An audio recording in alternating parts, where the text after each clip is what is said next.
Seenaa gabaabaa Dr. Artist Alii Birraa.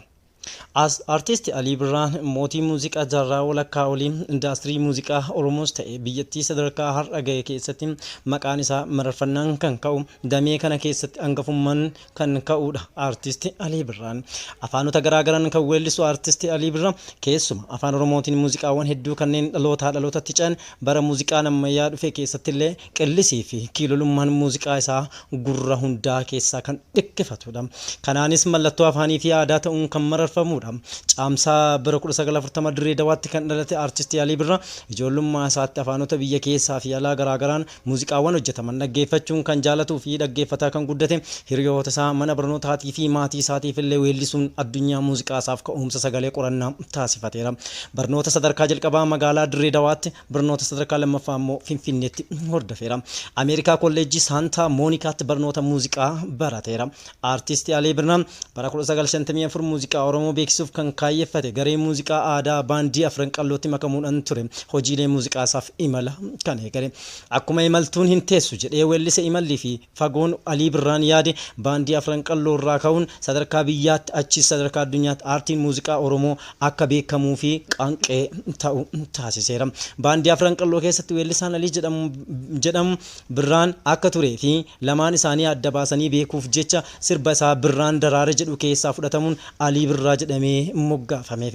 Maqaan isaas ta'ee hojiileen muuziqaa isaa Oromiyaa Itoophiyaa achis addunyaa irratti akka liliiwwan birraa dhoohanii mul'atan. Alii Birraan waa'ee baandii Afran Qalloo wayita himu ani kanneen hundeessan keessaa tokko ture malee hundeessaa miti. Baandichaaf umriin ani quxisuudha jechuun dubbatee ture. Qindeessitoota baandichaa keessaa weellisaa Alii Shabboofaa waliin ta'uun Afran Qalloo hundeessines jedhama. Alii Birraan orkeestiraa Kibuur Zabanyaa jedhamutti hundeeffamuun waggoota 3 hojjeteera. Akkasumas baandii IBX'tti waggoota 8 hojiilee muuziqaa isaa dhiyeessaa tureera. Muuziqaan artistii Alii Birraan weellifaman irra jireessi isaanii waa'ee jaalalaa biyyaa fi siyaasaa kan ta'e sirboota 260 ol taphateera. Aliin meeshaalee muuziqaa kanneen akka gitaaraa, piyaanoo fi kanneen biroo dandeettii taphachuun kan qabudha. Sadarkaa addunyaatti ardiilee jiranitti waltajjiiwwan biyyoota 40 ol irratti hojiilee muuziqaa isaa dhiyeesseera. Alii Birraan dhaabbata tola ooltummaa Birraa Children's Education Fund jedhamu haadha warraa isaa waliin hundeessuun deeggarsa barnoota daa'immanii kennaa kan turedha. Artist Alii Birraa waa'ee isaa wayita ibsus ani qabsaa haqaatiin ofiin jedha kan umriin 75 Artist Alii Birraan tokkummaa ummatoota cimsuu keessatti gumaacha olaanaa kan bahate yoo ta'u muuziqaawwan isaa kan bara baratti ce'an dhaloota gaarii kan uumanidha. Artistichis qormaatilee hedduu darbuun kutannoo jabaa fi ga'umsaan waggoota dheeraa aartii keessa darbuun isaa immoo dhaloota ammaaf fakkeenya taasisan. Artist Alii Birraa walleewwan isaa gurratti mi'aawwatan taphachuutti dabalataan barreessaa walaloowwan sirbaa fi sagaleeti.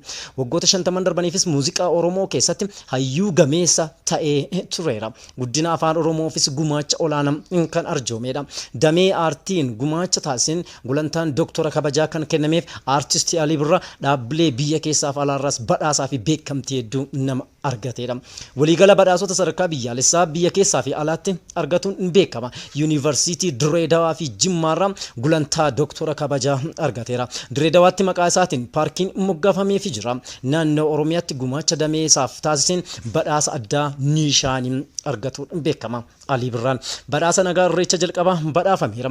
Badhaasa aartii Artist Haacaaluu Hundeessaa jalqabaan badhaafamaa umrii guutuu fi kanneen biroo argateera.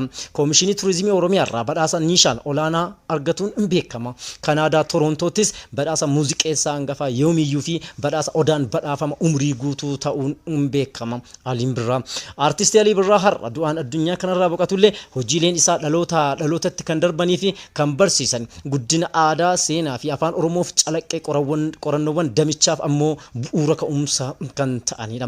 Egaa kabajamtootaa fi dinqisiifattoota doktora kabajaa Alii Birraa Aliin gahee isaa xumuree boqateera.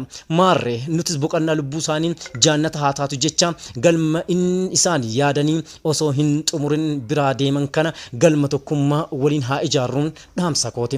Uumaan jajjabina isinii fi firoottan isaanii hundaaf haa kennu jecha qindeessee kan gurraan isin gahe an seenessa morkamaati. Nagaan tura.